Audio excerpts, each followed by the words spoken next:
अल्लाह जो सारी कायनात का खालिक, जो बंदों के गुरूर को तोड़ने के लिए एक छोटा सा कीड़ा कोरोना का भेजता है और दुनिया के करोड़ों लोगों के गुरूर को चकनाचूर कर देता है। खाता पीता शहर वीराने में तब्दील हो जाता है। शहर की सारी चहल पहल मांद पड़ जाती है। आपको तजर्बा होगा कि अभी आज से 5 साल पहले न जाने कहां कहां किस किस तरह से इस्लाम मुखालिफ प्लान बन रहे थे। चाइना अलग इस्लामी तहरीक के खिलाफ प्लान बना रहा था। अमेरिका के लोग किस किस तरह से इस्लाम दुश्मनी का मुजाहरा कर रहे थे। हिंदुस्तान में न जाने हिजाब और सरों की टोपियों से कुछ शरपसंद अनासिर को क्या दुश्मनी थी। एक अजीब सा माहौल दुनिया में हो गया था। अल्लाह तबारक व तआला आसमान से 10,000 फरिश्तों को नहीं जमीन पे उतारा। अल्लाह तबारक व तआला जलजला भेजकर लोगों को जमीन में नहीं धंसाया, बल्कि एक छोटा सा कीड़ा भेज दिया। वह छोटा सा कीड़ा बड़े बड़े फिरौनों के गुरूर को तोड़ दिया, शहरों की रौनक को छीन लिया, एयरपोर्ट पे ताले लग गए, शहर उजड़ गया। साइंसदान जो जमीन पे चलने वाले को आसमान पे उड़ाने का आला हवाई जहाज की इजाद की, उनके दिमाग में यह बात नहीं आ रही थी कि इस छोटे से कीड़े से होने वाले मर्ज का इलाज क्या किया जाए, और आज तक उसका इलाज दरियाफ्त नहीं कर पाए। यानी पढ़े लिखे दानिश्वर गूंगे और बहरे हो गए। लोग इस मर्ज से बचने के लिए सिर्फ आइसोलेट होने को एक तदबीर उन्होंने दुनिया वालों के सामने रखी। क्या मतलब? अल्लाह ने बंदों के गुरूर को तोड़ के बता दिया कि ए मेरे बंदे, तुम्हारे चाहने से सब कुछ नहीं होता है, वही होता है जो मंजूर खुदा होता है। अल्लाह ने गुरूर तोड़ दिया, जबानें उसकी बंद हो गई।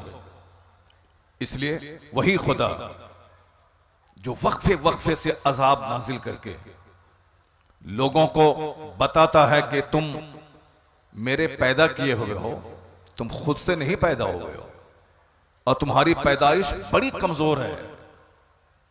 अल्लाह ने तुम्हारी पैदाइश बड़ी कमजोर रखी है। लोग सोचते नहीं, गौर नहीं करते हैं। इसलिए थोड़ी सी दौलत मिली मगरूर हो गए, थोड़ी सी शोहरत मिली मगरूर हो गए, छोटा सा घर बनाया अपने आप को फिरौन समझने लगे। एक गर्मी है लोगों के दिमाग में। अभी मैं जब क़यामगाह से आ रहा था तो जो साहब मुझको ला रहे थे, उन्होंने लोगों से कहा कि हट जाओ, गाड़ी को जाने दो, हमारे खास मेहमान जा रहे हैं, जिसके लिए हमने जलसा सजाया है वो मेहमान जा रहे हैं। उन्होंने हाथ से इशारा किया कि रास्ता खाली करो। वो समझ गया कि हमको हाथ दिखला रहा है। वो आंख दिखाने लगा कि तुमने मुझको हाथ दिखलाया है। ये तो इस बंदे ने बहुत सब्र किया, वरना 2-4 तमाचा उसके चेहरे पे लगा देता है। सबको गर्मी है, गर्मी, अजीब सी गर्मी। अल्लाह ताला उस गर्मी को कब तोड़ता है? जब बंदा वेंटिलेशन पे चला जाता है, जब ऑक्सीजन की कमी होती है, जब वह चारों शाने चित होता है, तब अल्लाह ताला उसके गुरूर को तोड़कर बता देता है कि सेहत भी मैं देने वाला हूं और बीमारी भी मैं देने वाला हूं। गुरूर तो सबका अल्लाह तोड़ देता है, लेकिन बंदा थोड़ी सी नेमत पाने के बाद मगरूर हो जाता है। अब जरा देखिए, कुरान शरीफ में अल्लाह तबारक व तआला बंदों की सच्चाई को बयान करते हुए क्या कहता है? अल्लाह कहता है फलियंजुरिल इंसानु मिम्मा खुलिक़ा मिन माइन दाफिक़ यख़रुजु मिन बैनि सुल्बि वत्तराइब इन्नहु अला रजइही लक़ादिर। A man should consider in his creation. आदमी को सोचना चाहिए। अल्लाह ने ब्रेन सोचने के लिए दिया है, हाथ हरकत करने के लिए दिया है, पांव चलने के लिए दिया है। अगर पांव से बंदा नहीं चले तो 1 दर्जन खतरनाक बीमारी हो जाएगी। जैसे आजकल शुगर के मरीज को डॉक्टर मशवरा देते हैं कि दवाई जो खाते हो खाओ, लेकिन इस दवाई में अगर ज्यादा फायदा देखना चाहते हो तो तुम 1 घंटा मॉर्निंग वॉक किया करो। लोग अपने घर में बैठे रहते हैं, खाए और सोए, नतीजे में खतरनाक बीमारी ने सबको अपनी चपेट में ले लिया।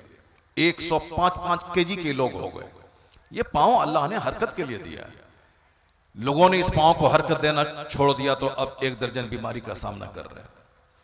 अल्लाह ने यह पेट दिया है ताकि इसमें एक मशीन लगाई है ताकि लोग खाए, वो दाना पच के वहां से एक तरफ ब्लड बने, एक तरफ स्टूल बने, एक तरफ यूरिन बने। एक सिस्टम है, अगर यूरिन बनना बंद हो जाए तो बंदा तड़प तड़प के मर जाएगा। अगर ब्लड बनना बंद हो जाए तो बंदा तड़प तड़प के मर जाएगा। तो ब्लड बनना यह हमारी जरूरत है। हजारों लोग दिल्ली के एम्स में पड़े हुए हैं जिसका ब्लड नहीं बन रहा। लाखों रुपए उसके जिंदा रखने के लिए ब्लड चढ़ाने पे खर्च हो गए। तो जिस तरह पेट का काम है दाने को पचा करके पूरे जिस्म को हरकत में रखने के लिए यूरिन, स्टूल, ब्लड ये सब बना के आदमी को चुस्त और तंदुरुस्त रखना है, उसी तरह एक आंख अल्लाह ने बनाई ताकि दुनिया को देखा जाए, कुदरत के जलवे को महसूस किया जाए। ये पहाड़, ये नदी, ये नाले, ये डेजर्ट, ये आसमान, ये जमीन, ये सूरज, ये सितारे, आखिर किसने पैदा किया और क्यों पैदा किया? ये रात क्यों बनी? ये दिन क्यों बना? ये हमारे खाने के लिए सिर्फ एक सेब काफी था। जो डॉक्टर कहते हैं कि रोजाना एक सेब ले, वो डॉक्टर के पास जाने से बच जाएगा, क्योंकि सेब स्टेमिना को मजबूत करता है, सेब डाइजेस्टिव पावर को मजबूत करता है। शुगर वाला, हार्ट वाला, बीपी वाला, जो भी मर्ज है सबके लिए सेब मुफीद है। एक सेब ही काफी था, लेकिन अल्लाह ने सेब ही नहीं दिया, अल्लाह ने संतरा पैदा किया। अनार, जो रोजाना एक अनार खाए वह बीमारी से दूर रहेगा। अनार लाजवाब, संतरा लाजवाब, सेब लाजवाब। अभी इस गर्मी के मौसम का फल आम, ये तो सेब का भी सरदार है। जब बंदा पसीने में शराबोर होता है, पसीने के जरिए उसकी एनर्जी लॉस होती है, एक गिलास आम का जूस सारी एनर्जी उसको वापस कर देता है। गरीबों का फल आम, सस्ती कीमत पे दस्तयाब ये आम। आखिर जरा गौर करें कि अल्लाह ने सिर्फ एक सेब ही बनाता तो काफी था, लेकिन एक आम है तो 1000 टाइप के आम है।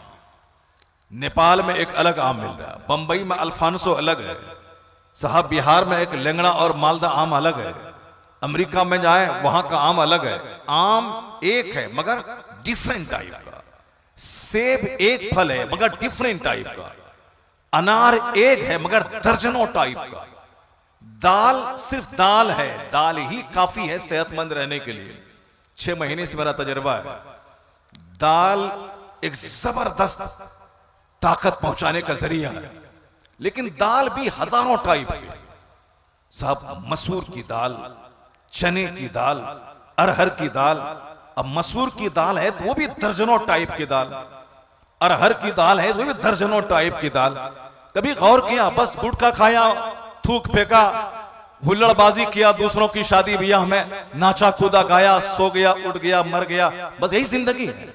जरा गौर करें कि साहब एक दाल की किस्में सैकड़ों हैं।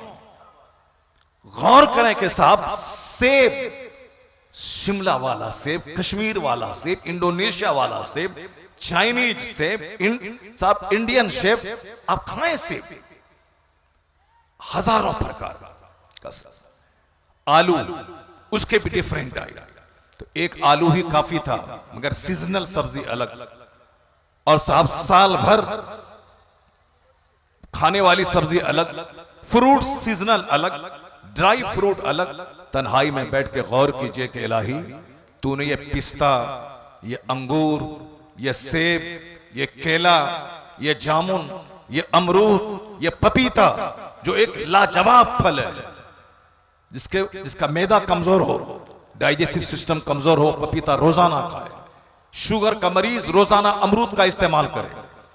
साहब अमरूद लाजवाब, ये आखिर किसके लिए बने? अल्लाह ताला खाने से पाक है, अल्लाह के फरिश्ते खाने से पाक है। तो फिर ये सारी चीजें तरह तरह की चीजें, गेहूं है कई प्रकार का गेहूं, चावल है कई प्रकार का चावल, ये बासमती चावल, ये सब कनक जीरा चावल, ये सब मिनी केंट चावल। आखिर ये क्या चीज है? ये मैं दावत फिक्र आपको दे रहा हूं, जरा गौर करें। अल्लाह ने ब्रेन दिया है सोचने के लिए। अगर इस ब्रेन का इस्तेमाल आपने नहीं किया तो आप पागल हो जाएंगे। अगर पांव का इस्तेमाल नहीं किया तो आप जमीन के लिए बोझ बन जाएंगे। अगर आपने दांत का इस्तेमाल नहीं किया तो आपकी छोटी आंत बड़ी आंत कमजोर हो जाएगी आपकी। अगर आपने आंख का इस्तेमाल नहीं किया तो आप नाबीना हो जाएंगे। अगर आपने कान का यूज नहीं किया तो आप बहरे हो जाएंगे। उसी तरह ब्रेन का इस्तेमाल अगर आपने नहीं किया तो पागल हो जाएंगे। और आखिर जमाने में लोग ब्रेन का इस्तेमाल नहीं करेंगे, सिर्फ लोगों की नकल करेंगे। वो दौड़ रहा है तो हम भी दौड़ रहे हैं, वो जोकर की तरह बाल रख रहा है तो हम भी रख रहे हैं, वो साहब जोकर की तरह फटा हुआ पैंट पहन रहा है तो हमको भी पहनना है। क्यों पहन रहे हो, क्या वजह है, कोई मतलब नहीं, वो पहना है। साहब ये जोकर की तरह बाल क्यों रखे हो, तो क्या तुम्हारे आला हजरत ने रखा, क्या गौसे आजम ने रखा, क्या तेरी मस्जिद के इमाम ने रखा, क्या नहीं तुम्हारे पीर तुम्हारे शेख ने रखा, नहीं, फिर आखिर क्यों रख रहे हो। हाँ वो स्क्रीन पे बंबई का एक नाचने वाला रखा है इसलिए रख रहे हैं, यानी सिर्फ नकल करना है, अक्ल का इस्तेमाल नहीं करना। सुनिए आपके पैगंबर ने क्या कहा। आका फरमाते हैं आखिर जमाने में तुनज़ो उक़ूलो अक्सरे सालिक का ज़मान, एक वक्त ऐसा आएगा कि अक्सर लोगों की अक्लें छीन ली जाएंगी, लोग दीवाना और पागल हो जाएंगे। आखिर एक बंदा सामने करोड़ों रुपए उन्होंने कमाया, आखिर में हसरत के साथ तड़प तड़प कर सारी दौलत सारे बंगले को देखकर मायूसियत की मौत मर के दुनिया से चला गया। क्या मतलब, बस वो मरा है मैं नहीं मरूंगा, वो मरते मरते कुछ कह के जा रहा है। ब्रेन का इस्तेमाल कीजिए कि अल्लाह रब्बुल इज्जत ने ये सारी चीजें क्यों पैदा की, ये सारी नेमतें किसके लिए पैदा की हैं।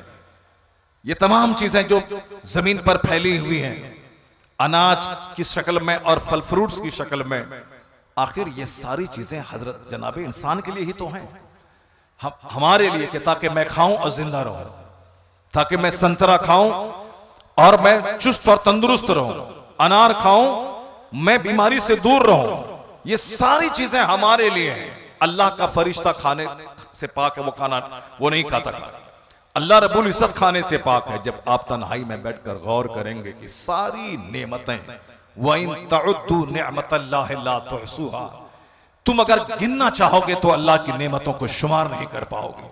इतनी नेमतें अल्लाह की हैं। पॉजिटिवली ये जो सस्ते में केला आप देख रहे हैं, एक केला रोजाना आप कहें कैल्शियम का भंडार है, 1,00,000 रुपए की दवाई एक तरफ, ये सिंपल सा सादा सा फल एक तरफ। आप देखें इसको, आपके खेत में जो खीरा होता है, ये खीरा क्या है, हीरे से ज्यादा कीमती है खीरा। जिसको पेशाब का मर्ज हो, जिसको साहब कब्ज का मर्ज हो, जिसको मैदे की कमजोरी हो, रोजाना पेट भर के खीरा सुबह खाए सबसे पहले, फिर उसके फायदे महसूस करे। यानी वो सस्ता सस्ता फल, सस्ती सब्जियां सब हमारे लिए हैं। आखिर सवाल करें कि मैं किस काम के लिए पैदा हुआ हूं। जब ये खीरा ककड़ी मेरे लिए, सेब अनार मेरे लिए, ये अमरूद संतरा मेरे लिए, मैं किस काम के लिए, ये कपास मेरे लिए ताकि मैं बेहतरीन खूबसूरत कपड़ा पहनूं, ये रेशम मेरे लिए ताकि हम अपनी मां बहन बेटियों के लिए जबरदस्त रेशमी कपड़ा उसे दूं। मर्द के लिए रेशम का कपड़ा पहनना हराम है दुनिया में। क्यों? जो साहिब ईमान है, अच्छा काम करके दुनिया से गए, जन्नत में रेशमी लिबास पहनाया जाएगा। इसलिए दुनिया में जो 60-70 साल की जिंदगी है, रेशम मत पहनो, चूंकि रेशम जन्नत का लिबास, जन्नती लिबास है। सोने का कंगन मर्द नहीं पहने, चूंकि सोने का कंगन जन्नत में पहनाया जाएगा। सोने की अंगूठी यहां ना पहने दुनिया में, 70-80 साल 1 सेकंड के बराबर है। सबर करें, जन्नत में सोने का कंगन पहनाया जाएगा, जन्नत में रेशमी लिबास पहनाया जाएगा। मैं एक दावत फिक्र दे रहा हूं, जरा गौर से सुनिएगा, वरना हवाई फायरिंग करना, हंसा देना, लोटपोट कर देना और उठा के पटक के नारा लगा देना, ये सब तो आप 50 साल से सुन ही रहे हैं। मगर आप गौर करें कि ये जलसा होता क्यों। पहले एक जलसा होता था, अल्लामा अरशद क़ादी अलैहि रहमा आते थे, साल भर चर्चा होता था कि अल्लामा अरशद साहब ने ये कहा था, मुश्ताक अहमद निज़ामी साहब अलैहि रहमा ने ये कहा था, मुहद्दिस आज़म हिंद ने ये कहा था, तकरीर होती थी, एक दिन 365 दिन उसका चर्चा होता था। लेकिन आज जलसे का माहौल हमने जो बिगाड़ दिया है, इसको कॉमेडी और साहब सिर्फ अपनी सलाहियत का धौंस जमाने के लिए, अल्फाज और जुमले से खेलने के लिए का जो मंच मैंने बना दिया है, उसका रिजल्ट ये निकला कि आज लोग कहते हैं कि तुमसे अच्छी कॉमेडी वो दूसरा शख्स कहता है। अगर कॉमेडी कहना है तो तुमको क्यों बुलाएंगे, बंबई से किसी कॉमेडियन को बुला लेंगे। इसका मतलब ये निकला ये कॉमेडी की महफिल नहीं है, ये महफिल है जिसमें आंख से सूखी आंख से आंसू के कतरे निकल जाए। ये महफिल है जहां से आदमी का मुर्दा ज़मीर जिंदा हो जाए। ये महफिल है जहां दुनिया की मोहब्बत का नशा उतार के जन्नत की मोहब्बत का नशा चढ़ा दिया जाए। ये मोहब्बत रसूल पैदा करने की महफिल है, खौफ खुदा और खशियत इलाही दिल में डालने की महफिल है। ये कुरान और हदीस सुनाने की महफिल है। अल्लाह की बात सबसे मजबूत बात, उससे बेहतर बात किसकी हो सकती है? अल्लाह के बाद सबसे मजबूत बात मुस्तफा जाने रहमत की, उससे ज्यादा मजबूत बात किसकी हो सकती है? लेकिन जब से मैंने कुरान हदीस सुनना छोड़ दिया, यह जलसा हंसने और खेलने का एक स्रोत, एक जरिया हो गया। और फिर हमारे नौजवान बच्चे आते हैं, आए बस उनके ज़ौक़ का सामान होना चाहिए। उनके ज़ौक़ के खिलाफ कुछ हुआ वो फौरन उठाएंगे और भाग जाएंगे। ये ब्रेन दिया अल्लाह ने सोचने के लिए, तन्हाई में बैठ के सोचें। ये सूरज की रोशनी मेरे लिए है ताकि मैं इस रोशनी में काम करूं। आंख रहे, सूरज की रोशनी ना रहे तो नहीं देख पाएंगे। सूरज की रोशनी रहे, आंख ना रहे तो भी देख नहीं पाएंगे। इसका मतलब देखने के लिए दुनिया को सूरज की रोशनी भी चाहिए और आंख की बीनाई भी चाहिए। 50% ये बीनाई, 50% सूरज, तब दुनिया को देख पाएंगे आप। अल्लाह ने सूरज का एक बहुत बड़ा रोशनी का भंडार दिया हमारे लिए। रात नींद के लिए बनाई अल्लाह ने मेरे लिए। मौसम की तब्दीली, सिर्फ गर्मी का मौसम रहता तो बंदे का जीना मुश्किल हो जाता, या सिर्फ जाड़े का मौसम होता तो जीना मुश्किल हो जाता, या सिर्फ बरसात का मौसम होता तो जीना मुश्किल हो जाता। बंदे की तबीयत इख्तलाफ पसंद है, बंदे की तबीयत तब्दीली पसंद है। यानी इसको खाना भी बदल बदल कर चाहिए, इसको मौसम भी बदल बदल कर चाहिए, इसको कपड़ा भी बदल बदल कर चाहिए। तो अल्लाह ने हमारा ख्याल करते हुए मेरे बंदे आराम से रहें, इसलिए मौसम को बदल बदल के दिया। कभी बारिश का मजा, कभी गर्मी का मजा, कभी सर्दी का मजा, कभी रात की नींद का मजा, कभी दिन के उजाले का मजा। इन्न फी खल्क़ि समावाति वल अर्द वख्तिलाफिल लैलि वन नहार लआयातिल लिउलिल अलबाब अल्लज़ीना यज़कुरूना अल्लाह क़ियामन व क़ुऊदन व अला जुनूबिहिम व यतफ़क्करूना फी खल्क़ि समावाति वल अर्द रब्बना मा खलक़्त हाज़ा बातिला सुब्हानका फ़क़िना अज़ाबन नार। अल्लाह कहता है, doubtless in the creation of the heavens and the earth, बिला शक्को शुबा जमीन आसमान की पैदाइश में रात और दिन के बदल बदल कर आने में अक्लमंदों की आंख खुलने की बात है। अक्लमंद है वो अल्लज़ीना यज़कुरून अल्लाह क़ियामन व क़ुऊदन व अला जुनूबिहिम। अक्लमंद की तारीफ हमारा पैदा करने वाला खालिक कहता है। अक्लमंद वो है जो उठ खड़े, लेटे, बैठे अपने परवरदिगार को याद करते हैं। व यतफ़क्करून फी खल्क़ि समावाति वल अर्द and they reflect in the creation of the heavens and the earth। वो जमीन आसमान की पैदाइश में गौर व फिक्र करते हैं कि जमीन और आसमान, ये आसमान का शामियाना क्यों बना, यह जमीन पानी के ऊपर में कैसे खड़ी है, जमीन के नीचे है पानी, समंदर, समंदर के ऊपर में यह जमीन, इस जमीन को करार देने के लिए पहाड़ का पिलर। वह कौन है जो इतना जबरदस्त इंतजाम किया है? दिल्ली में बैठकर फिल्म में चंद गाने लिखकर 2 पैसे कमाने वाला वो खुदा के वजूद का इनकार कर रहा है। मैं आपसे कहता हूं, बंदा थोड़ा सा ब्रेन लगा है। वह कौन है जिसने पहाड़ का पिलर देके जमीन को हिलने से बचाया है? वह कौन है जो आसमान को बगैर खंबे के मेरे सर पे खड़ा किया है? वह कौन है जो हमारे पीने के लिए समंदर के खारा पानी को आसमान पे ले जाके मीठा बना के गिराता है? वह कौन है जो मेरी आंखों की ठंडक पानी के एक कतरे से मेरी औलाद की शक्ल में मेरी आंखों को ठंडक पहुंचाता है? वह कौन है जिसने मौसम को बदल बदल कर मेरे जीने का सामान किया है? अगर वह बंदा गौर करेगा, यह ना बोलेगा कि खुदा है या नहीं है, वह बोलेगा जर्रा जर्रा बता रहा है कि दुनिया का खालिक अल्लाह है, मालिक अल्लाह।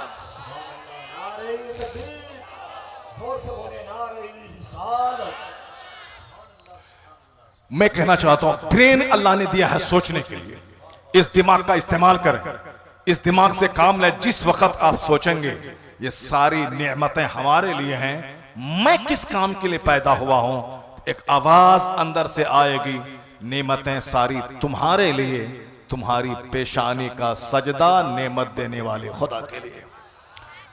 तो मस्जिदें वीरान नहीं होंगे, जलसा नहीं उजड़ेगा, खानकाहें नहीं उजड़ेंगी, आपस में लोग इख्तलाफ नहीं करेंगे, सब सजदा करेंगे, सब खुदाए वाहिद की इबादत करेंगे।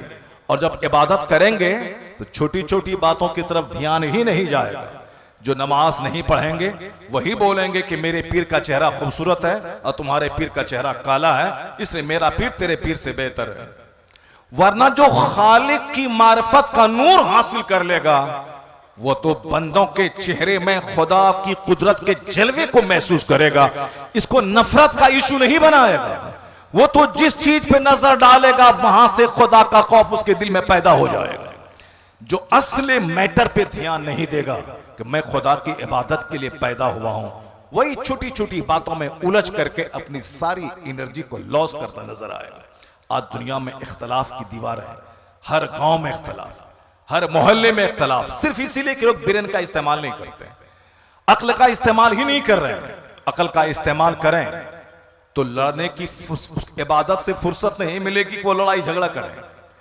फराइज़ व वाजिबात से जो कतराएगा वो चादर, गागर, संदल, गुस्ले कबर और गुस्ल को कबर को धो के पानी पीने के इख्तलाफ में लड़ता रहेगा, पड़ा हुआ रहेगा।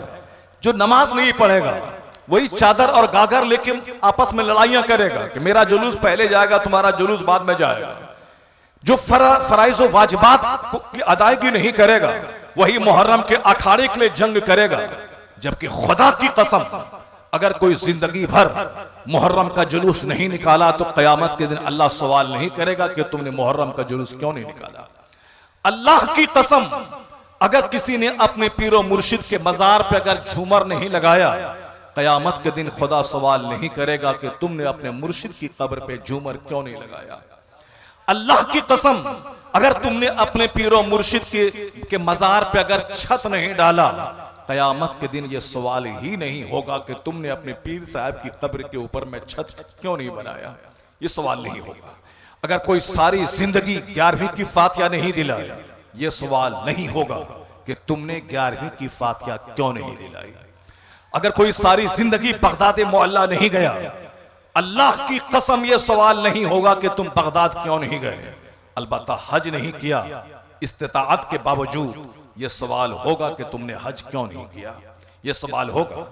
सबसे पहला सवाल क़यामत के दिन ये होगा, इन्ना अव्वल मा युहासबु बिहिल अब्द यौमल क़यामति सलात। क़यामत के दिन सबसे पहला सवाल यह होगा कि तुमने नमाज़े पंजगाना पढ़ी या नहीं पढ़ी।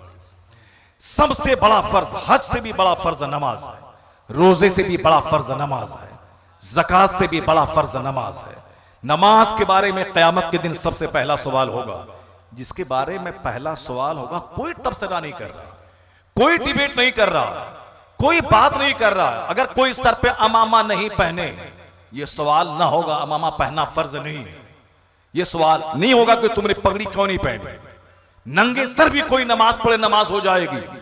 अगर अकीदा मजबूत है, वह सुन्नी सऊल अकीदा है, रसूल पाक की तौहीन नहीं करता है, तो फिर वो अगर बगैर टोपी के भी नमाज पढ़ ले, नमाज हो जाएगी। अगर आजिज़ीन के सारी के तसव्वुर से अगर पढ़ रहा है। लेकिन अगर किसी का अकीदा खराब हो जाए, वो 50 पगड़ी पहन ले, वह दाढ़ी साहब नाफ तक लटका ले, जब अकीदा ही खराब है तो उसकी नमाज ही कबूल नहीं होगी। मगर जोर टोपी और अमामा पे है और जो फर्ज है उसको तर्क किए हुए हैं। जोर दाढ़ी पे है मगर जो फर्ज है, फर्ज आजम है, उसके ताल्लुक से ला ताल्लुकी है। मसहब अजमेर जाना है हर महीने की 6 तारीख को। क्यों जाना है? इसलिए जाना है ताकि गरीब नवाज के आस्थाने से बेटा मिलता है, वहां जाने से बेटी मिलती है, वहां जाने से साहब दौलतें मिलती हैं, फला आदमी हर महीने की छठी को अजमेर गया तो उनके पास 2 मशीन थी, वो 100 मशीन बना लिया। उनके पास एक घर था, 50 घर हो गया। यानी वो जलील सी दुनिया को हासिल करने के लिए अजमेर मोहल्ला का सफर करता है। जबकि अजमेर में जिसकी कब्र है वो पैदा हुए थे ईरान में। ईरान छोड़ के उन्होंने दर्जनों ममालिक का सफर किया। पहले हाफिज, कारी, आलिम, मुफ्ती बने, फिर 30 साल तक अपने मुर्शिद उस्मान हारूनी का बिस्तर ढोया। उसके बाद हरमैन तैयबैन का सफर करके आका अलैहिस्सलाम का इशारा पाकर हिंदुस्तान का सिलेक्शन किया। हिंदुस्तान की जमीन को अपना मस्कन और मुस्तकर बनाया। और फिर यहां उन्होंने जमीन नहीं खरीदी, मकान नहीं बनाया, अपनी तमाम ख्वाहिशात को पांव के नीचे दफन कर दिया। अच्छा खाना, अच्छा पहनना, अच्छा घर बनाना, सारी ख्वाहिशात को पांव के नीचे दफन कर दिया और एक पेड़ के नीचे रहकर वो खिदमत की इस्लाम की कि जाते जाते 90 लाख मुशरिकों को साहिब ईमान बना दिया। आज 800 साल गुजर गए, उनकी कब्र को देखने के लिए दुनिया भर से लोग आते हैं। उस मुजाहिद की कब्र देख लें जो अपना वतन अजीज ईरान छोड़ के हिंदुस्तान में मुस्तफा के दिन की तबलीग के लिए आ गए। अपना वतन छोड़ा, रात की नींद कुर्बान की, दिन का चैन गारत किया, अपने बाल बच्चों के जमीन और मकान के वाले फ्यूचर की फिक्र नहीं की। फ्यूचर वो फ्यूचर है, अगर मैं अपने बच्चे के डीएम बनने की फिक्र करूं, वो डीएम बन भी जाए तो 60 साल के बाद वो बंदा रिटायर कर जाएगा। उसके बाद 70-80 साल में मौत का इंतजार करके मर जाएगा, कब्र में जाके सड़ जाएगा। लेकिन मरने के बाद जहां जाएगा वहां का एक दिन 50,000 साल के बराबर है। असल वो जिंदगी है वहां की जहां सदा रह रहे हैं, जहां का एक दिन दुनियावी काउंटिंग के हिसाब से 50,000 साल का एक दिन होगा। असल में बाप वही है जो अपने बच्चों के उस फ्यूचर की फिक्र करे कि मेरा बच्चा आग में न जले, मेरा बच्चा जहन्नमी न हो। डीएम नहीं भी बनेगा तो भी दुनिया में भूखा नहीं मरेगा, इंजीनियर नहीं भी बनेगा तो भी दुनिया में भूखा नहीं मरेगा, एक मजदूर भी भूखा नहीं मरता, सब खा लेते हैं। इसलिए सबसे बड़ा दुश्मन है वह बाप अपनी औलाद का जिसने इंजीनियरिंग का रास्ता दिखाया मगर जन्नत का रास्ता नहीं दिखाया, जिसने उसे मेडिकल साइंस का रास्ता दिखाया मगर नमाज, रोज़े, हज और ज़कात का रास्ता नहीं दिखाया, जिसने अपने बाल बच्चों की दुनिया का फ्यूचर सजाने के लिए नमाजें छोड़ दी।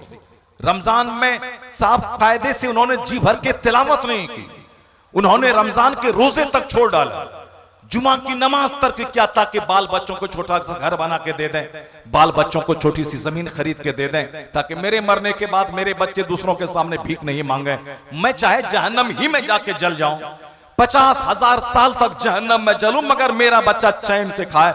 ये कौन सी सोच है? जरा देखिए मुस्तफा क्या कहते हैं। आका अलैहिस्सलाम फरमाते हैं मिन शर्रि नास मंजिलतन यौमल क़यामा अज़हबा आखिरतहु बेदुनिया गैरिही। आका फरमाते हैं क़यामत के दिन मर्तबा के एतबार से सबसे बुरा आदमी वो होगा जो दूसरों की दुनिया सजाने के लिए अपनी आखिरत को बर्बाद कर दिया होगा। सबसे बदतरीन आदमी वो होगा जो दूसरों की दुनिया सजाने के लिए अपनी आखिरत को तबाह बर्बाद कर दिया होगा। अक्लमंद वो है जो बाल बच्चों के फ्यूचर की फिक्र करे मगर अपना ईमान बचा के, जो अपनी बीवी को अच्छा खिलाए पिलाए पहनाए मगर अपनी नमाज बचा के, जो अपने बाल बच्चों को जमीन और मकान भी दे मगर अपनी नमाज, अपना ईमान बचा के, अपना अकीदा बचा के, अपना ईमान लुटा के दूसरों की फिक्र करना, उससे बड़ा बदनसीब, उससे बड़ा अनफॉर्चुनेट कोई नहीं होगा। अक्लमंदी का तकाजा है कि पहले अपनी फिक्र करे, अपने ईमान की, अपने दीन की, अपनी नमाज की, अपने रोजे हज और ज़कात की, फिर उसके बाद वो अपने बाल बच्चों के वो मुस्तकबिल जो मरने के बाद जो खरबों साल थे उसको जन्नत दिला दे, उसकी फिक्र करे कि मेरा बेटा जन्नती बनेगा ना बनेगा। हुजूर फरमाते हैं कि अपने बच्चे को हुक्म दे जब तेरा बच्चा 7 साल का हो नमाज का आदेश दे, जब तेरे बच्चे 10 साल के हो जाए उसे मार के नमाजी बना, और जब नमाजी हो जाए उसका बिस्तर अलग कर दे, और जब बच्चा जवान हो जाए उसको शादी दिला दे। अब हुजूर ने बिल्कुल वाज़ेह तौर पर एक जीने का शानदार ज़ाब्ता दिया है, जब बच्चा जवान हो उसे शादी दिला दे। आज बच्चा जवान हुआ 18 साल में, उसकी शादी हो रही 38 साल में, यानी 20 साल लेट से शादी हो रही है। इस बीच में चाहे वह इग़लामबाजी करे, इस बीच में चाहे वह मुश्तज़नी करे, इस बीच में चाहे वह ज़िना करे, चाहे तवाइफ के कोटे पे जाए, या काठमांडू के मैं होटल बाजी करे, वो सब चलेगा, मगर शादी होगी कब? जब बच्चे को नौकरी मिल जाएगी। शादी होगी कब? जब बच्चे का अपना घर हो जाएगा। सब कुछ लुटा के, जवानी लुटा के घर बनाया तो क्या हुआ? अपनी इज्जत लुटा के शादी की तो क्या शादी की? आदमी अक्लमंद वही है जो अपने जिस्म को दागदार नहीं बनाए, जो अपनी आंख को दागदार नहीं बनाए, जो अपनी शर्मगाह को दागदार नहीं बनाए, जो अपने हाथ को दागदार नहीं बनाए। वरना दागदार औरत, दागदार मर्द, या दोनों मिलकर जो एक तीसरा वजूद दुनिया को देंगे, वो महा दागदार वजूद होगा। आखिर जमाने में समाज में शरीरों की तादाद बढ़ेगी, समाज में लुच्चों लफंगों की तादाद बढ़ेगी, माँ बाप की छाती पर बैठकर माँ बाप को मारने वाले बच्चों की तादाद बढ़ेगी। 1 करोड़ तावीज आप लटका दे अपने बच्चे के सीने में, जिसकी बुनियाद टेढ़ी है, वह बच्चा कभी दुरुस्त नहीं होगा। आम का पेड़ लगाने के बाद उसमें 1 लाख तावीज डालने से सेब नहीं निकलेगा, बल्कि जैसे जो दरख्त है वही फल निकलेगा, जो पौधा है उससे उसी तरह की फसलें पैदा होंगी। आपने नहीं जाना, अकल आंख खोल के देखी, जब मां रात भर सजदा करती थी और दिन भर बाप जिहाद करता था, रात को सजदा करता था, तब बेटा किस कदर दुनिया में एक तारीख रचने वाला पैदा हुआ। बाप थे मौला अली, रात भर सजदा, दिन भर जिहाद। मां थी फातिमा ज़हरा, दिन भर बच्चों की खिदमत, फराइज व वाजिबात की अदायगी, और रात इशा के बाद नफल के लिए खड़ी हुई। एक सजदे में सुबह हो रही है। जब मां इसी लाजवाब थी, तब बच्चा तारीख रचने वाला हसन और हुसैन की शक्ल में पैदा हुआ। ये कानून है, जब मां रात भर सजदा करने वाली और बाप दिन भर जिहाद करने वाला, अगर एहतियात के खिलाफ कभी पानी पे बहते हुए एक फल को खा लिया जो हराम नहीं था, एहतियात के खिलाफ था, तकवा के खिलाफ था, मगर दिमाग में फिक्र आई, अगर कयामत के दिन सवाल हुआ मैं इसका क्या जवाब दूंगा, तो इस दाग को धोने के लिए पता लगाकर बाग पहुंचकर बाग के रखवाले मालिक से माफी मांगता है। बाग के मालिक ने कहा 10 साल नौकरी कर तब माफ करूंगा। छोटा सा वो जुर्म ही नहीं था शरीयत की निगाह में, एहतियात के खिलाफ, तकवा के खिलाफ, मगर इस दाग को धोने के लिए 10 साल की नौकरी। अब माफ कर दो बाबा। बोला एक शर्त और है, लूली लंगड़ी अपाहिज गूंगी बेटी से तुमको ब्याह करना होगा। ये तो 10 साल की नौकरी से ज्यादा खतरनाक शर्त थी, मगर जिसके दिल में अल्लाह का डर होगा, जिसको कयामत के दिन अल्लाह के सामने हाजिरी का ख्याल होगा, जिसके सामने जन्नत और जहन्नम के नजारे होंगे, वो कभी दुनिया का दर्द, दुनिया के आराम को खातिर में नहीं लाएगा। उस नौजवान को फिक्र थी कि ये लूली लंगड़ी अपाहिज गोंगी बीवी ये दुनिया की मुसीबत है, अगर मेरे गुनाहों की जुर्म की माफी इसी शर्त पे ठहरी तो दुनिया की मुसीबत को गले लगा लूं, ताकि खुदा की बारगाह में बेदाग होकर मैं चला जाऊं। ये इस्लामी सोच, ये इस्लामी फिक्र है। हम लोगों ने सिर्फ हलवा खाना चाहा है, हम लोगों ने सिर्फ मालिदा खाना शुरू किया है, हम लोगों ने सिर्फ मलाई खाना शुरू किया है। अपने बुजुर्गों के नाम की मलाई, बुजुर्गों के नाम का मालिदा, सस्ता काम, बुजुर्गों के मजार पे जाके धन दौलत मांगने वाली बातें हमने शुरू की है। बुजुर्गों के मजार की चादर वहां जाके मुराद का धागा बांधना हमने शुरू किया है। जरा देखें कान खोलकर हुजूर ने क्या कहा था। आका फरमाते हैं, मैंने कब्रों की जियारत से तुझको रोका था, मगर अब मैं कहता हूं फजूरूहा, जियारत करो। क्यों? फइन्नहा तुज़हिदु फिद दुनिया व तुज़क्किरुल आखिरा, इसलिए कि कब्रों की जियारत से आखिरत याद आएगी, दुनिया की चाहत घटेगी। हुजूर ने दुनिया की चाहत घटाने के लिए कब्रों की हाजिरी का परमिशन दिया, और हमने कब्रों पे सिर्फ दुनिया की हवस मिटाने के लिए दुनिया मांगने का उसको एक जरिया बना दिया। जिस तरह हिंदुओं को आप देखेंगे कि एक पेड़ में 1 लाख धागा और कपड़ा बांधता है, यह शौहर की लंबी उम्र का धागा, यह बेटे का धागा, यह बेटी पैदा होने का धागा, यह मोटर कार का धागा, यह मकान का धागा, यह जमीन का धागा, यह सामने प्लॉट का धागा, हमने भी उसी का देखा देखी मज़ारात पे उसको धागे से भर दिया। हुजूर ने कहा था, मैंने तुमको ज़ियारत से रोका था, अब ज़ियारत करो ताकि दुनिया की चाहत घटेगी और आखिरत में जन्नत की रग़बत तेरी बढ़ेगी। मगर हमने हुजूर के फरमान को ताक पर रखकर उस मज़ारात से जो सुलूक किया है वो यही है, मालिदा, हर जुमरात की फातिहा कज़ा ना हो, नमाज कज़ा हो जाए। हर छठी की फातिहा कज़ा ना हो, नमाज कज़ा होती रहे। मुहर्रम का खिचड़ा कज़ा ना हो, नमाज कज़ा होती रहे। मैंने कहा जिंदगी भर मुहर्रम का खिचड़ा अगर तुमने नहीं बनाया, अल्लाह की कसम क़यामत में सवाल नहीं होगा, मगर फजर छोड़ी तो सवाल होगा, ज़ोहर तक की तो सवाल होगा, असर मगरिब ईशा की नमाज छोड़ा तो क़यामत के दिन सवाल होगा कि तुमने नमाज क्यों छोड़ी। जिसका सवाल होना है उसके ताल्लुक से गफलत है, और जिसके बारे में सवाल ही नहीं होना है सारी एनर्जी उसके लिए झोंक देना है। यह अक्ल का इस्तेमाल नहीं है, यह सिर्फ नकल करना, दूसरों का मुंह देखना है। जो अक्ल का इस्तेमाल करेगा वो यही सोचेगा कि मैं जिसके नाम से अपने आप को मंसूब करते हुए कादरी कहलाता हूं, उनका कैरेक्टर कैसा है। उन्होंने लूली लंगड़ी अपाहिज लड़की से निकाह करने को कबूल कर लिया ताकि खुदा की बारगाह में दागदार होके नहीं जाऊं। लेकिन मालूम है जो खुदा से सौदा करता है वो खसारे में नहीं रहता है। यह सौदा चूंकि खुदा से किया गया था कि अल्लाह के लिए लूली लंगड़ी अपाहिज गूंगी औरत से निकाह करने को तैयार हुए।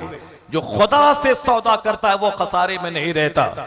नहीं सुनी आपने, एक बुजुर्ग अपने घर में मेहमान के आने पर खुश होते थे, कर्ज लेकर मेहमान नवाजी करते थे। उसकी दुनियादार बीवी उनको बार बार टोका करती थी कि तुम सारी जायदाद बेच डालोगे एक मेहमान की मेहमान नवाजी करने की खातिर। मगर इन्होंने कहा कि मैं अच्छा काम करता हूं।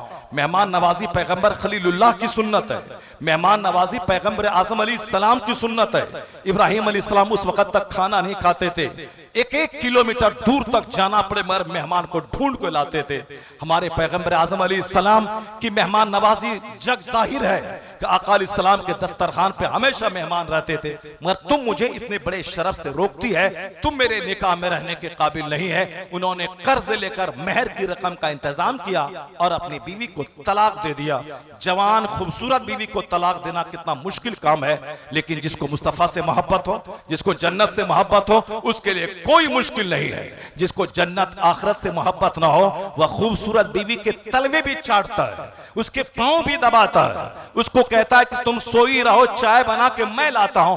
ये ख्वाहिशात का गुलाम, ये शहवत का गुलाम, ये विशेष का गुलाम, ये डिजायर्स का गुलाम, ये लस्ट का गुलाम जो गुलामी करता है। मगर जिसकी नजर आखिरत पे हो, जिसकी नजर जन्नत पे हो, जिसकी नजर मुस्तफा पे हो, जिसकी नजर अल्लाह की रहमत पे हो, वो बंदा कभी अपनी तमाम अजीज तरीन चीजों को कुर्बान कर देगा। मगर अल्लाह रसूल को नाराज नहीं करे। खूबसूरत जवान बीवी को तलाक दे दिया सिर्फ इसीलिए कि यह नेक काम से रोकती है। बीवी चली गई, मेहर की रकम अदा कर दी। उसके बाद अब बगैर बीवी के रहना कितना मुश्किल काम होता है, क्योंकि यह कदम अल्लाह के लिए उठाया था। एक महीने के अंदर अंदर एक मजलिस में वो शेख खिताब कर रहे थे और अमीर ज़ादियां पर्दे में रहकर खिताब सुना करती थी। पहले जमाने में वो माहौल नहीं था कि अमीरों के बेटे अमीरों की बेटियां ऐश के लिए पैदा हुए। पहले जमाने में बादशाहों के बेटे आलिम बनते थे। खलीफा हारून रशीद जैसे बादशाह वो अपने बेटे को आलिम दीन के हवाले करते थे, इसे अदब सिखला दे। औरंगजेब जैसा बाताज हिंदुस्तान का बादशाह 50 साल चंद महीनों तक पूरे भारत पे शासन करने वाला, वो अपने बेटे को, अपने पोते को जब देखा कि हाफिज कुरान बने तो उन्होंने कहा कि मैं तो उस वक्त, जब शाहजहां ने कहा कि मैं तो उस वक्त खुश होता जब मेरा बेटा हाफिज कुरान हो जाता। तो औरंगजेब के कान में जब खबर पहुंची पूरे भारत में हुकूमत करने वाला 6 महीने के अंदर सिर्फ अपने वालिद को खुश करने के लिए वो हाफिज कुरान हो गए। पूरे हिंदुस्तान का बोझ सर पे है, उसके बावजूद टाइम निकालकर 6 महीने में पूरा कुरान हिफ्ज किया ताकि अपने बाप को दिखा दे कि जिस तरह मेरे बेटे के हाफिज बनने से मुझको खुशी हुई है, उस तरह मेरे हाफिज बनने से मेरे बाप को खुशी हासिल हो जाए। ये तो बादशाह लोग थे जो नमाज पंजगाना को छोड़िए तहज्जुद की नमाज न छोड़ते थे। आज 2-4 बीघा जमीन हासिल करने के बाद शराब में ताड़ी में मस्त रहने वाला कहता है कि रईस लोग ऐसे ही करते हैं। अमीर ज़ादियां पर्दे में रह के खिताब सुनती थी। खिताब से मुतासिर होकर उन्होंने अपने वालिद से कहा कि अब्बू, इस शेख के हाथ अगर मेरा निकाह हो गया तो फिर जन्नत का रास्ता तय करना मेरे लिए आसान हो जाएगा। वालिद गिरामी ने सुनकर बहुत मुतासिर हुआ, अपनी बेटी की इस ख्वाहिश को सुनकर पैगाम भेजा। हजरत ने पैगाम को कबूल किया और जब ये शेख के घर गई, वालिद ने सोने चांदी हीरे जवाहरात की पोटली अपनी बेटी के साथ रवाना किया। रात में किसी कहने वाले ने कहा, देखा तुमने कैसा रहा सौदा? जो मुझसे सौदा करता है वो खसारे में नहीं रहता है, उससे बेहतर उसको अता कर दिया जाता है। क्योंकि उन्होंने खुदा के लिए बीवी को तलाक दिया था, अल्लाह ने उससे जबरदस्त खूबसूरत और साहिबे माल बीवी अल्लाह ने उसको अता फरमा दिया। अल्लाह से जो सौदा करता है, अल्लाह के लिए नींद कुर्बान करके देखें, अल्लाह के लिए सुबह सवेरे फजर की नमाज से पहले गुस्ल करके कड़ाके की सर्दी में नमाज पढ़ के देखें, अल्लाह के लिए सदका तो खैरात करके देखें, अल्लाह के लिए अपने नफ्स की कुर्बानी करके देखें, फिर देखें उसके बेनिफिट्स, सेटिस्फैक्शन ऑफ हार्ट कैसे मिलता है, दिलों को सुकून कैसे मिलता है, चेहरे पे ताजगी कैसे मिलती है। 1 करोड़ लोशन लगाने वाले का चेहरा कभी नहीं चमकेगा अगर वह नमाज फज्र छोड़ने का आदी है, क्योंकि आया है किताब में कि उसके चेहरे की रौनक छीन ली जाती है जो नमाज फज्र छोड़ता है। चाहे वह 1000 करोड़ों कमाए मगर बरकतें अल्लाह छीन लेता है जो नमाज ज़ोहर छोड़ता है। चाहे वह 1000 सेब संतरा अनार खाए मगर अगर असर की नमाज छोड़ा अल्लाह उसके बदन से ताकतें छीन लेता है। चाहे 1000 अपने बाल बच्चों को करोड़ों की जमीन दे मगर बच्चों की फरमाबरदारी खत्म हो जाती है अगर आदमी मगरिब की नमाज पाबंदी से छोड़ता है। रात की नींद से राहत खत्म हो जाएगी अगर बंदा इशा की नमाज छोड़ के सोता है, चाहे वह 10 घंटे क्यों ना सोए मगर नींद से राहत उसको नहीं मिलेगी। नींद की राहत का फॉर्मूला इशा की नमाज में मुज़मर है, औलाद की फरमाबरदारी का फॉर्मूला मगरिब की नमाज में पोशीदा है, चेहरे की रौनक का फॉर्मूला फज्र की नमाज में पोशीदा है, रोजी की बरकत ज़ोहर की नमाज में पोशीदा है, बदन की ताकत असर की नमाज में पोशीदा है। लोग इससे हट के चेहरे की ग्लेजिंग तलाश कर रहे हैं, लोग इससे हटकर बच्चों में फरमाबरदारी ढूंढ रहे हैं। नहीं होगा खिलाफे पैगंबर कसे रह गुजीर के हर चीज पर मंजिल न खाहत रसीद, वह कभी मंजिल मकसूद पर नहीं पहुंचेगा जो मुस्तफा के तरीके के खिलाफ अमल करेगा। ए मेरी कौम, मैं आपको एक पैगाम देके जाता हूं कि फर्ज को फर्ज समझा जाए, नफल को नफल समझा जाए, वाजिब को वाजिब समझा जाए, मुस्तहब को मुस्तहब समझा जाए। ऐसा ना हो कि पांव की चप्पल को सर पे डाल लिया जाए और सर की टोपी को पांव में पहन लिया जाए, उल्टा पुल्टा काम नहीं किया जाए। नफल को फर्ज समझ लिया और फर्ज को नफल का दर्जा दे दिया। नहीं, आपने देखा ना, अल्लाह के लिए जो सौदा करता है वो खसारे में नहीं रहता है। 1 करोड़ अल्लाह दे, 2.5 लाख ज़कात निकालें, फिर देखें माल का फायदा।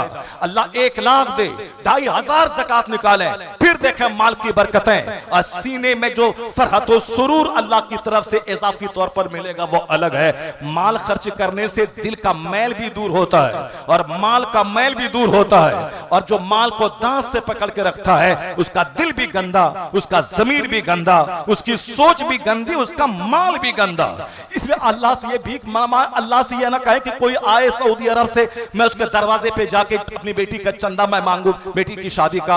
नहीं, अल्लाह से भीख मांगे, इलाही मुझे 2 करोड़ दे दे ताकि मैं 5 लाख ज़कात निकालूं, मुझे 4 करोड़ दे दे ताकि मैं 10 लाख ज़कात निकालूं और कई 100 गरीबों के चूल्हे में आग सुलगे।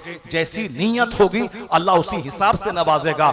आप कहें अल्लाह मुझे दौलत दे तो मैं 1 करोड़ की मस्जिद तामीर कर दूं, अल्लाह मुझे दौलत दे तो मैं 1 लाख लोगों को जारे में कंबल बांट दूं। नीयत आप पॉजिटिव रखें, फिर देखें अल्लाह कैसे देता है। उसमें खुदा की खातिर अपनी खूबसूरत और जवान बीवी को तलाक दिया था, अल्लाह ने उससे बेहतर बीवी, माल वाली, हुस्न वाली उसको अता फरमाया। अल्लाह से सौदा करने वाला खसारे में नहीं रहता।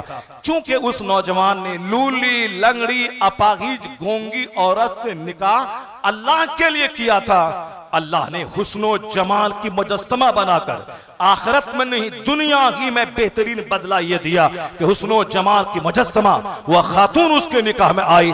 फिर उसके बाद अल्लाह ने उस जोड़े से जो औलाद दिया है, यानी लड़की ऐसी डरने वाली, लूली, लंगड़ी, अपाहिज, गोंगी सिर्फ कहने का था। बाप ने कहा यह गोंगी इसलिए है, नीचे जबान में खता नहीं की है, यह लूली, लंगड़ी, अपाहिज इसलिए है कि हाथ पांव से कोई गुनाह का सुदूर नहीं हुआ है। जब लड़की इस कदर पारसा, इफ्फत माप, नेक हो और लड़का इस अल्लाह से डरने वाला, तो उस दोनों जोड़े के बाद जो तीसरी नस्ल पैदा हुई उसी को सारी दुनिया कयामत तक के वलियों का सरदार सरकार सैयदना शेख अब्दुल कादिर जिलानी बड़े पीर के नाम से याद कर रही है।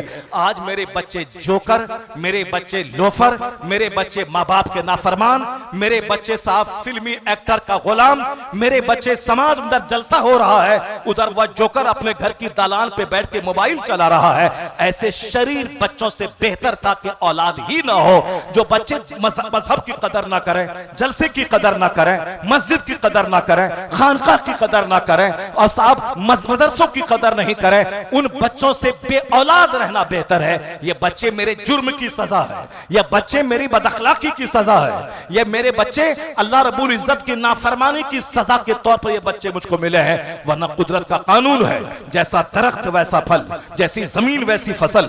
अगर बीज सड़ा हुआ हो तो फसल सड़ी भी पैदा होगी, जमीन अगर बंजर हो फसल उससे जरखेज लहलाती कभी पैदा ना होगी। आपने नहीं देखा, कुदरत का कानून यही है। जब बाप थे सैयद गयासुद्दीन और मां थी रात भर मुसल्ले पे बैठकर सजदा करने वाली, तब बेटा 90 लाख को कलमा पढ़ाने वाला मोइनुद्दीन अजमेरी की शक्ल में पैदा हुआ। और जब बाप थे सैयद अहमद अली बुखारवी और मां थी राबे अस्र सैयदा जुलेखा, बुढ़ापे में भी चेहरे से हिजाब नहीं हटा, अजनबी मर्दों ने चेहरा नहीं देखा, तो अल्लाह ने उस खूबसूरत जोड़े से जो औलाद दिया था उसी को दुनिया महबूब इलाही नसामुद्दीन औलिया देहलवी के नाम से पुकारती है। जब बाप थे मुफ्ती नकी अली खान और मां थी तहज्जुद गुजार, तब बेटा अहमद रजा खां की शक्ल में पैदा हुआ। और जब बाप थे अहमद रजा खां मुजद्दिद आजम और मां थी तहज्जुद गुजार, तब बेटा कमोबेश 1.5 करोड़ लोगों का मुर्शिद मुफ्ती आजम हिंद रज़ियल्लाहु की शक्ल में पैदा हुआ।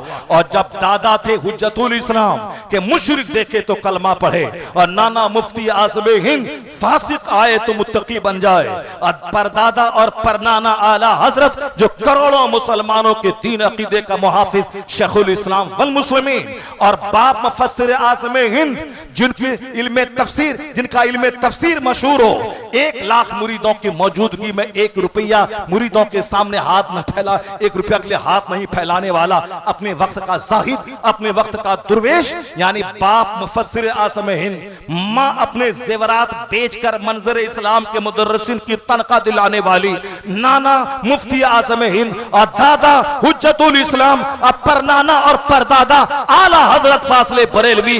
तब अल्लाह ने उसी कोख का बच्चा कमोबेश 10 करोड़ मुरीदों का मुर्शिद अख्तर रजा खां अजहरी की शक्ल में पैदा फरमाया।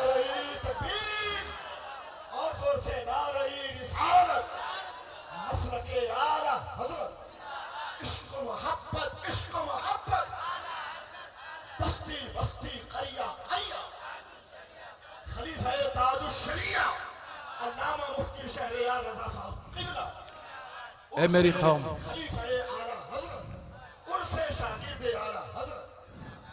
ए मेरी कौम, दुनिया का सारा सिस्टम, सारा निजाम एक सुचारू ढंग से चल रहा है। ऐसा नहीं कि मैं चलूं पूरब और काबा पहुंच जाऊं, ऐसा नहीं कि मैं रात भर सोऊं और अपने वक्त का मैं बहुत बड़ा डीएम बन जाऊं, ऐसा नहीं कि मैं सिर्फ खाऊं पीऊं और अपने वक्त का बहुत बड़ा मुफक्किर बन जाऊं। नहीं होगा। दुनिया के जितने भी बड़े लोग हैं सबों ने खाना कम किया है, सबों ने सोना कम किया है, सबों ने काम ज्यादा किया है।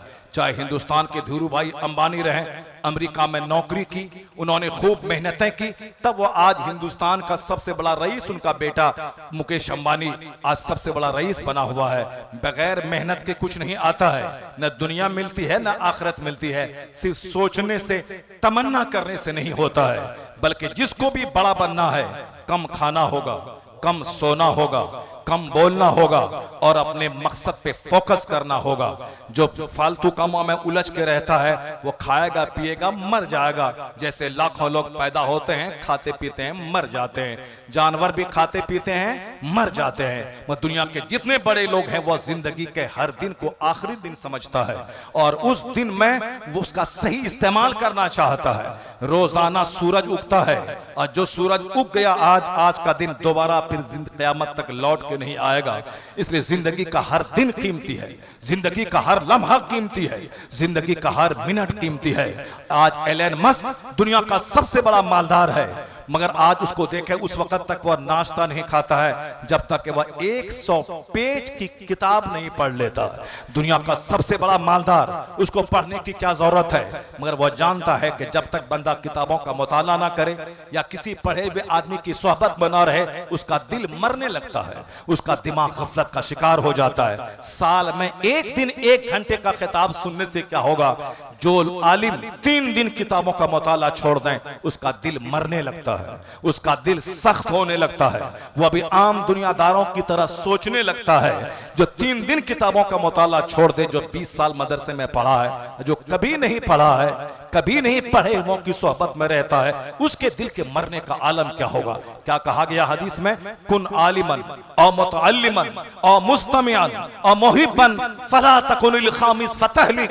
कहा गया तुम इस हालत में सुबह करो कि तुम या तो आलिम रहो, या इल्म सीखने वाला मुतअल्लिम रहो, या इल्म की बात सुनने वाला बन के रहो। जैसे मैं इल्म की बात सिखा रहा हूं, आप इल्म की बात सीख रहे हैं, और अगर आलिम भी नहीं बने, मुतअल्लिम भी नहीं बने, इल्म सुनने वाला भी नहीं हो, कम से कम आलिमों से मोहब्बत करने वाला बन। अगर 5वां बना, यानी इन 4 में से कोई एक नहीं बना, तो फतहलिक, तबाह हो बर्बाद हो जाओगे। आज लोग हिलाक हो रहे हैं, तबाह बर्बाद हो रहे हैं, जबान से कुफ्रिया जुमले बोल रहे हैं, ईमान भी खत्म हो रहा है, बीवी भी निकाह से निकल रही है। इसका मतलब यह निकला कि जो आलिमों की सोहबत में रहता है, उसकी जबान बिल्कुल नपी तुली हो जाती है। जो किताबों का मुताला करता है, उसके जबान की लुकनत दूर होती है, उसके दिमाग की गिरहें खुलती हैं। आलिमों की सोहबत में रहना, इसलिए दुनिया के सारे बड़े लोग किताबों का मुताला करते हैं, लेकिन जो छोटे किस्म के लोग होते हैं, जिसका कोई प्लान, कोई मकसद नहीं होता, वही 24 घंटे गुटखा चबाना है, सिगरेट पीना है, बीड़ी पीना है। ये भूल जाना है कि रोटी जरूरी है, सिगरेट जरूरी नहीं है, पानी जरूरी है, शराब जरूरी नहीं है। जो जरूरी है, मोस्ट इंपॉर्टेंट, उसको किया जाए। आज एलन मस्क कहते हैं जिंदगी का एक मिनट कीमती है, सही इस्तेमाल करें। आज वॉरेन बफेट, जो दुनिया का सबसे बड़ा मालदार, वो कहते हैं जो एक मिनट को गंवाएगा, वक्त उसको बर्बाद कर डालेगा, ये वक्त उसको बर्बाद कर डालेगा। आज मुकेश अंबानी कहते हैं जो सूरज उगने के बाद उठेगा, वो तबाह बर्बाद हो जाएगा। जिसको दुनिया में कोई बड़ा काम करना है, वह सूरज उगने से पहले उठे।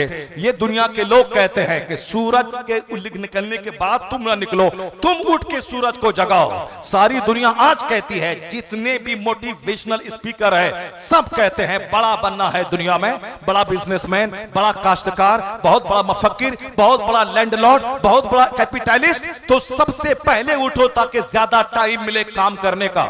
जो सोएगा रात के 2 बजे, उठेगा दिन के 10 बजे, और रोजाना सूरज की धूप उसको जगाएगी, वह कभी दुनिया का कोई बड़ा काम नहीं कर पाएगा। तो दुनिया के लोग आज कहते हैं, हमारे एक कौम मुस्लिम, तेरे पैगंबर ने 1500 साल पहले ये 5 वक्त की नमाजें फर्ज की। ये नमाज़े फज्र सूरज उगने के बाद नहीं, सूरज उगने से पहले है। जो रोजाना उठेगा, फजर की नमाज पढ़ेगा, वह दूसरों के मुकाबले में ज्यादा हशाश बशाश रहेगा, बारौनक रहेगा। आज रामदेव जी कहते हैं, लाखों करोड़ों की दवा एक तरफ, सुबह की हवा एक तरफ। मेरे पैगंबर ने 1500 साल पहले नमाज फज्र का जबरदस्त तोहफा दे के बताया, अगर जन्नत जाने की तमन्ना है, नमाज पढ़ाकर सेहतमंद रहने का नुस्खा है, तो नमाज पढ़ाकर सेहत यहां मिलेगी, जन्नत मरने के बाद मिलेगी।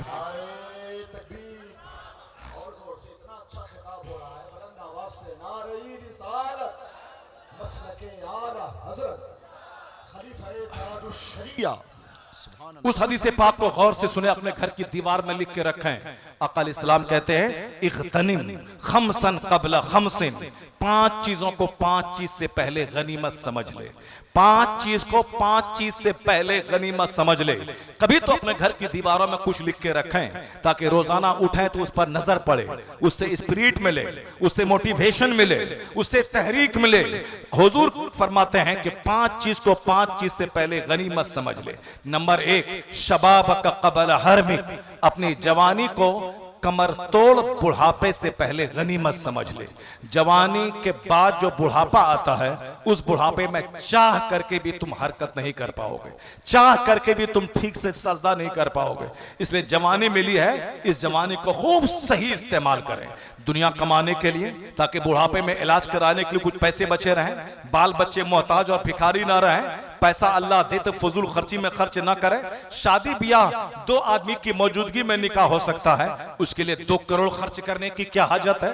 निकाह इतना आसान है कि 2 गवाह मौजूद रहे, लड़का बोले कि मैंने तुझको अपने निकाह में लिया, लड़की बोले कबूल किया, या लड़की बोले मैंने तेरे निकाह में अपने आप को दिया और लड़का बोले कबूल किया। दोनों तरफ से इजाब और कबूल हो सकता है। लड़का बोले मैंने तेरे निकाह में दिया, लड़की बोले कबूल किया, लड़की बोले मैंने अपने आप को तेरे निकाह में दिया, लड़का बोले कबूल किया, 2 आदमी सुन ले निकाह हो गया। जो निकाह इतना सिंपल था, ना नया कपड़ा जरूरी है, ना उसमें पिंडार जरूरी है, ना उसमें साहब कार्ड छपाना जरूरी है, निकाह इतना आसान बनाया पैगंबर आजम ने कि चोर दरवाजे से भी ज़िना दाखिल ना हो सके। लेकिन हमने निकाह को मुश्किल बनाया। अब ज़िना 200 रुपए में हो रहा है और शादी 2 करोड़ रुपए में हो रही है। ये हमने बनाया है। नतीजे में आज समाज की लड़कियां सड़ी हुई, लड़के सड़े हुए और औलाद जो पैदा हो रही महा सड़ी हुई। मुस्तफा की तालीमात के खिलाफ जो कदम उठाएगा, आखिरत तो तबाह होगी, बाद में दुनिया ही उसकी तबाह बर्बाद हो जाएगी। हुजूर कहते हैं जवानी को गनीमत समझ, जवानी में खूब कमा, खूब इबादत कर, खूब सजदा कर ले। तहज्जुद भी जवानी में पढ़, बुढ़ापे में तो हाथ कांपेंगे, बुढ़ापे में तो आंख की बीनाई चली जाएगी, बुढ़ापे में तो दाना नहीं पचेगा, बुढ़ापे में तो जोड़ जोड़ का सख्त तरीन दर्द तुझको रुलाएगा, बुढ़ापे में तो साहब सिर्फ दवाई और डॉक्टर की फिक्र होगी। बुढ़ापा जबकि है मौत का सिग्नल, मौत का इशारा है कि अब पांव कब्र में लटक रहा है, वो इबादत बढ़ा दे, तिलावत बढ़ा दे, सदका खैरात बढ़ा दे। मगर जिसकी जवानी बुरी है उसका बुढ़ापा भी बुरा होता है। बुढ़ापे में कोई बूढ़ा ऐसा नहीं मिला जो मुलाकात करके ये कहे हजरत दुआ करे ताकि मेरा खात्मा खैर हो जाए। अब बिल्कुल मौत के करीब पहुंच गया हूं, किसी भी वक्त मौत दस्तक दे सकती है। क्योंकि बचपन के बाद जवानी, जवानी के बाद बुढ़ापा, बुढ़ापे के बाद कौन सा स्टेज आएगा। अब तो हम आखिरी स्टेज में पहुंच गए। एक बूढ़ा नहीं मिलता, कहीं कहीं करोड़ों में कोई कोई मिलता जो खात्मा बिल खैर की दुआ करवाता है। अक्सर लोग कहते हैं कि डॉक्टर साहब आप कोई डॉक्टर का पता बता दीजिए, आंख कान में सनसनाहट है, आंख से दिखाई नहीं पड़ रहा है, दाना नहीं खा पा रहा हूं, सारी जिंदगी खाता रहा, बचपन से लेकर के 85 साल की उम्र तक ये खाता ही रहा है, खाना और सिर्फ टॉयलेट जाना, और अभी भी इनको फिक्र है कि कोई दवाई दीजिए ताकि जी भर के खाऊं। ये जो 85, 80, 70 साल खाना खाया पेट नहीं भरा, अब तो कम से कम आधी रोटी खा ले। वो जो तुमने सुना है बुजुर्गान दीन के बारे में, मौला अली एक खजूर खाते थे और मैदान जंग में 40 केजी की तलवार उठा के जिहाद करते थे। इस पर अमल कब होगा? ये जो हदीस माया है कि हुजूर के चूल्हे में 2-2 महीने तक आग नहीं सुलगती थी और फिर खजूर और पानी पे गुजर बसर होता था, इस पर अमल कब होगा? ये नहीं बोलता कि कल अगर मर गया तो कब्र में मेरा क्या होगा, मरते वक्त मेरा खात्मा बिल खैर होगा कि नहीं होगा।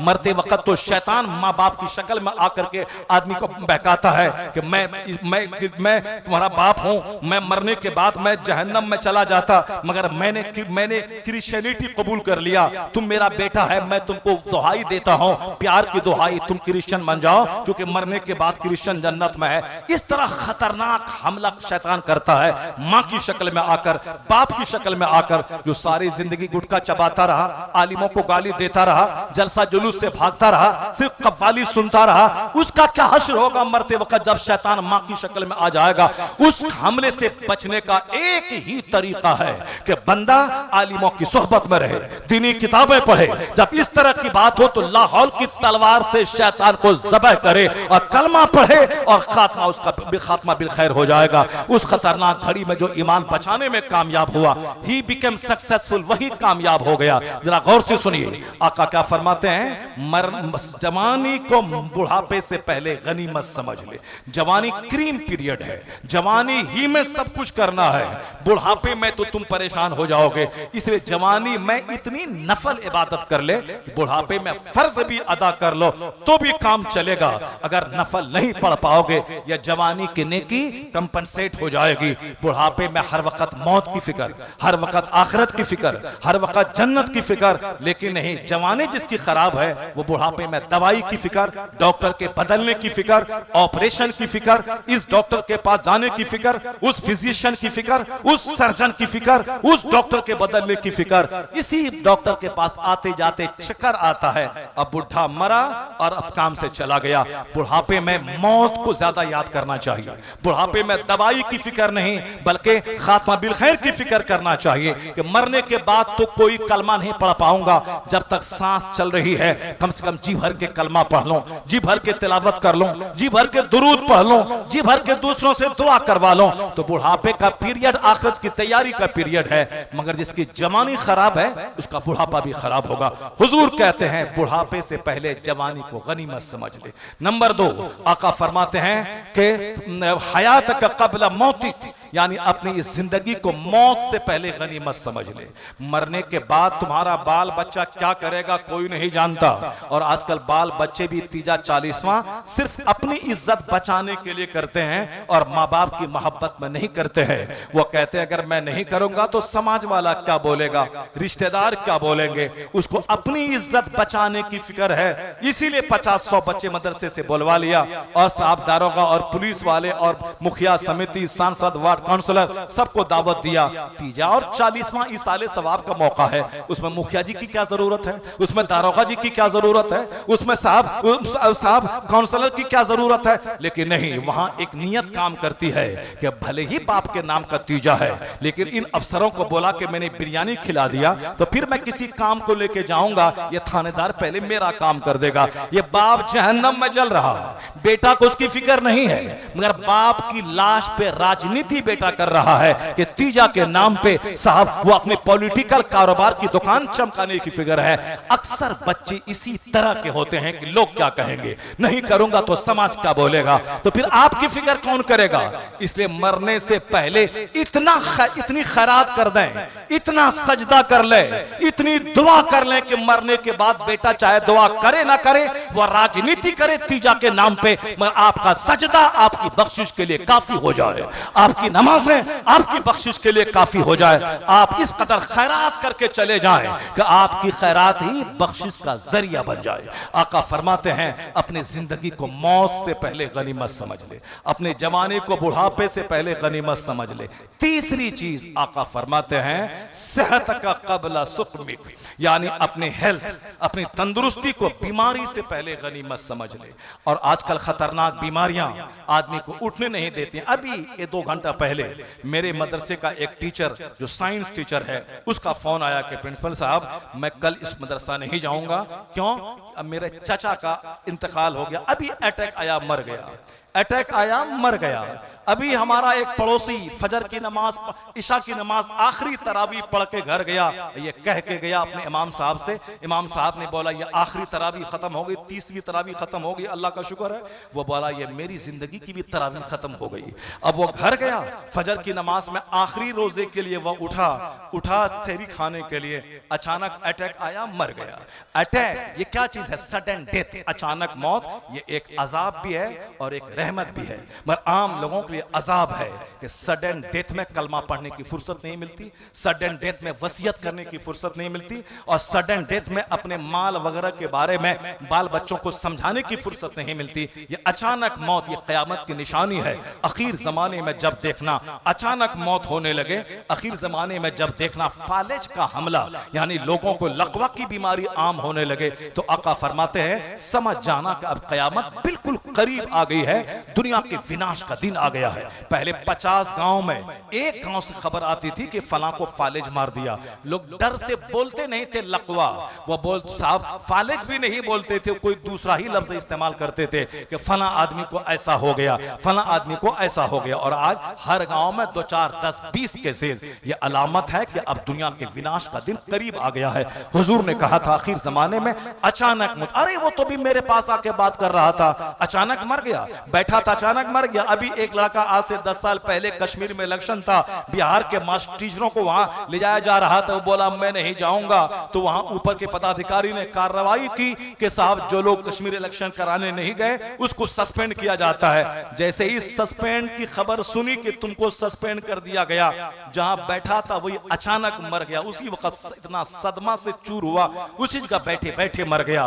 अचानक मौत। ये मत समझना कि बुढ़ापे में नमाज पढ़ लेंगे, बुढ़ापे में इबादत कर लेंगे, बुढ़ापे में सदका तो खैरात कर लेंगे, अगर 2 घंटे के अंदर मर गए तो फिर सारा प्लान धरा का धरा रह जाएगा। हमेशा अपने आप को समझे कि मेरी जिंदगी का आखिरी दिन है, ये मेरी जिंदगी का आखिरी लम्हा है, तो फिर जबान पे हमेशा कलमा पढ़ेंगे। कोई गुटका नहीं जबान पे, हमेशा कलमा जारी रहे। अगर खेत खलियान में अगर मौत आ जाए तो जबान पे कलमा जारी हो जाए, वरना अगर गुटका रहा, अगर थूक फेंकने की मोहलत फरिश्ता नहीं देगा तो फिर क्या पढ़ करके दुनिया से मरोगे। इसलिए जबान खाली रहे, तौबा कर ले कि गैर जरूरी चीजों का इस्तेमाल मैं नहीं करूंगा। और जो रोजाना सुबह शाम 100 बार कलमा पढ़ता रहा, वो अगर तन्हाई में भी अगर मरेगा, कोई कलमा की तलकीन करने वाला नहीं मिलेगा, तो जिस रब का वो कलमा पढ़ा है उस रब का फरिश्ता उसकी जबान पे कलमा जारी फरमा देगा। और जिसका आखिरी बोली कलमा हो, दखलल जन्नह, वो जन्नत में दाखिल हो जाएगा। आका फरमाते हैं तंदुरुस्ती को बीमारी से पहले गनीमत समझ ले। आज से 6 महीना पहले मुझको भी अटैक आया था। मैं एक जलसे से लौट के दूसरे जलसे में जा रहा था, स्टेशन पे उतर के मगरिब की नमाज पढ़ने उतरा। नमाज पढ़ते पढ़ते पसीने में शराबोर हो गया और अचानक चेस्ट में पेन हुआ। मैंने सारा सामान ट्रेन से उतार लिया, आगे सफर रखना अब अच्छा नहीं है। मैंने इलाके के 10 आलिमों को फोन किया, सारे लोग आए, हॉस्पिटल ले गया, कहा आपको तो अटैक आ गया है, अटैक आया है। आदमी अटैक में बहुत कम ही जीता है, लोग मर जाते हैं, लेकिन लाखों करोड़ों की दुआएं फौरन सामने आ गई। तो जो दवा काम नहीं करे, वहां करोड़ों मुसलमानों की दुआ काम कर जाती है। और आज जिसको अटैक आया, परसों एक शख्स कह रहा था कि साहब अटैक हमारे मोहल्ले में, हाँ मौलाना जाकिर कह रहे थे गया वाले, हमारे मोहल्ले में कई लोगों को अटैक आया, स्टेंट लगा, वो ये परहेज वो परहेज, 6 महीने से साहब कमरे में हैं, साहब बात नहीं कर रहे हैं, बोलने में मना किया गया है। मैं सिर्फ 1 महीना रुका था, 28 अक्टूबर को अटैक आया और 29 नवंबर से फिर मेरा तकरीरी सफर शुरू हुआ। घर वाले कहते थे मत बोलो, डॉक्टर कहते थे मत बोलो, मगर मैं कहता था मैं बोलूंगा। अगर बोलते बोलते मर गया तो इससे बड़ी सादत नेकबख्ती क्या हो सकती है। अल्लाह का जिक्र करते करते मैं मर जाऊं, अल्लाह का जिक्र करते करते घर में एड़ी रगड़ के मरने से बेहतर है कि अल्लाह का जिक्र करूं और मर जाऊं। और आज देख सकते हैं आप, अगर आपने पहली तकरीर सुनी होगी, अटैक के बाद तकरीर सुन रहे हैं हमारे नकीब अहले सुन्नत मुखलिस महबूब गौहर, जो सुन्नियत का एक जबरदस्त सरमाया है। ये हमें हमेशा मना करते हैं 1 घंटे से ज्यादा न बोले, मगर क्या करूं, बात आती जाती है। सोचता हूं कि ये बात बोलूं ताकि 10 आदमी समझ जाए, ये हदीस पढ़ दूं ताकि 5 आदमी तौबा कर ले, ये जुमला और बोल दूं ताकि 5 आदमी नमाजी बन जाए। इसी में 2 घंटे हो जाते हैं, पता तक नहीं चलता है। अगर एक बंदा भी नेक बना तो 50 करोड़ की बिल्डिंग बनाने से बेहतर है कि एक बंदा को जन्नती बना दिया जाए। यह हदीस पाक में आया है। बात जो झूठ बोलेगा उसको कौवा काटेगा, जो झूठ बोलेगा वो बोलेगा तो गले में हल्दी और चूना लगाएगा, लेकिन जो कुरान हदीस बोलेगा, यह मेरा 30 साल का तजर्बा है, जो कुरान हदीस बोलेगा उसको एनर्जी मिलती चली जाएगी, उसको रूहानी ताकत मिलती चली जाएगी। मैं पैगाम दे रहा हूं कि जवानी का मिसयूज मत करे, जवानी का गलत इस्तेमाल ना करे। अल्लाह जब तंदुरुस्ती दे तो जी भर के इबादत करे, वरना बीमार जब पड़ेंगे तो इबादत चाह के भी आप नहीं कर पाएंगे। बीमारी में सिवाय मौत के और कुछ नजर नहीं आती है। उस वक्त आप यही कहते हैं कि ए अल्लाह 10 साल की उम्र और दे दे, 5 दिन और की जिंदगी दे दे ताकि मैं सजदा करूं। मगर बहुत कम लोगों को मौका मिलता है। जब एक लंबी उम्र मिली 70 साल की, सजदा नहीं किया, अब 10 दिन तुमको छोड़ देंगे तो क्या सजदा करेगा।